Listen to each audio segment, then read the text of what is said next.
জাতির পিতা, বলেন নামটা কি? ইব্রাহিম আলাইহিস সালাম।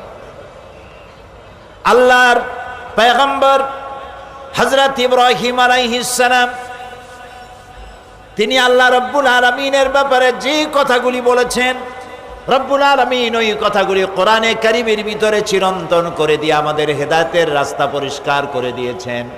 তিনি বলেছেন, আমি যখন ক্ষুধার্ত হই, আমি যখন তৃষ্ণার্ত হই, কেউ আমাকে খাওয়ায় না, আমাকে আহার কেউ দিতে পারে না, তৃষ্ণার্ত হিসাবে পানি পান আমাকে কেউ করাইতে পারে না। আল্লাযী হুয়া ইউতঈমুনি ওয়া ইয়াসকিন।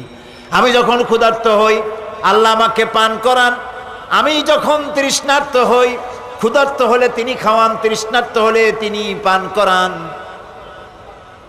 ওয়া ইযা মারিদতু ফাহুয়া ইয়াশফি।